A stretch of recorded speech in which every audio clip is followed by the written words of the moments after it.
Without reading too much into it or being overdramatic, my name came up in a meeting at DoorDash headquarters last year, and I know this because I know somebody who was in attendance. The context was is they were hoping I was going to come around to their narrative, which obviously isn't going to happen. But I can't blame them for wishing. On the very rare occasion, information is shared with me that is not public knowledge, and today I'm going to share one of those things with you. Anytime Tony or Dara get interviewed by anybody outside of a major media company, the questions are pre-submitted and pre-approved, so there is no such thing as a hardball interview. This video is all about what I would ask Tony Shu if he were sitting right in front of me and there were no restrictions. Buckle up, this is going to be a fun one. The first question I would ask Tony is, does he think we're stupid? In every single interview I have ever watched with Tony, he gaslights us.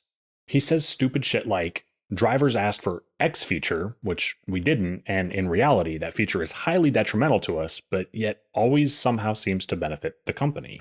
For example, Tony made the claim that Earn by Time rolled out because drivers were overwhelmed by information presented on the offer screen. Now, I like to think that I've probably talked to more DoorDash drivers than Tony Shu has, and I've ran this channel for a couple of years. Not one driver has ever told me that they were overwhelmed by the offer screen. The reality is, it got rolled out to get low and no tip orders delivered, so please stop gaslighting us.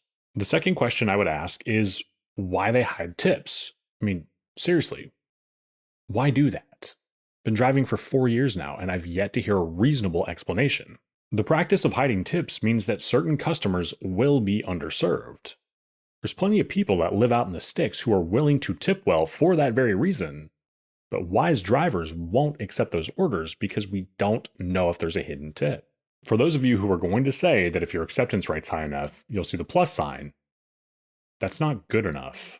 We've all had 25 cents hidden from us before, and that's always frustrating when that happens. Before we move on, let me know in the comments why you think that they hide tips. The next question I would ask Tony is why they have so many stupid programs. And if I'm being honest, I know the answer. I would just want to watch Tony squirm. DoorDash has a program for this, and they have a program for that. But they almost always seem to focus heavily on your acceptance rate. You know the program that I would love to see?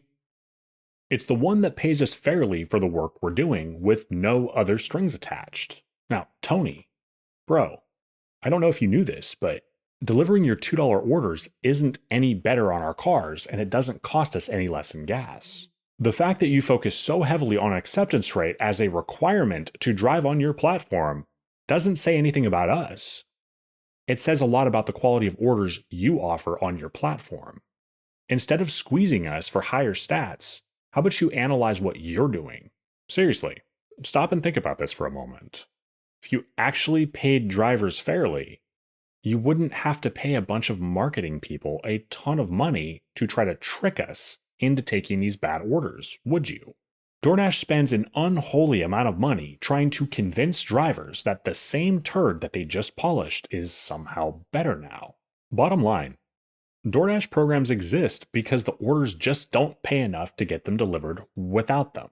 The next thing that I would ask Tony is why they're not transparent with their customers either.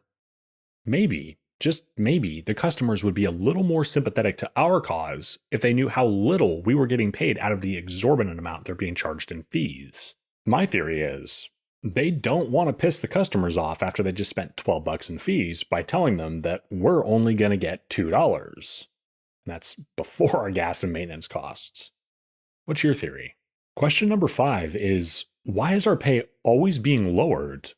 Meanwhile, the standards that are expected of us are always rising. Not only is this practice highly unethical, but it proves that you don't give a shit about any of us. It would possibly be a different story if they were lowering fees to attract more customers, but that's not the case now, is it? My next question is, what's up with peak pay, specifically pointless peak pay? Don't get me wrong, if it's snowing or New Year's Eve or something like that, I get it. There's a legitimate demand for drivers. What I'm talking about, though, is if it's a random Wednesday and it's 70 degrees and sunny. This does nothing but slow orders to a crawl and piss off drivers in the process. Question number 7, and my final question. Why don't you fix your broken fucking app? Seriously, that thing is a piece of shit. Please quit trying to add new features to something that doesn't function to begin with. Thanks, on behalf of all drivers everywhere. All right, Tony, there's your list of questions. Since I know you guys are watching, I'd love to have you on my channel and have you answer those questions. No scripting, no pre-approvals, no bullshit. Just a heart-to-heart. All right, guys, I'm going to wrap it up here.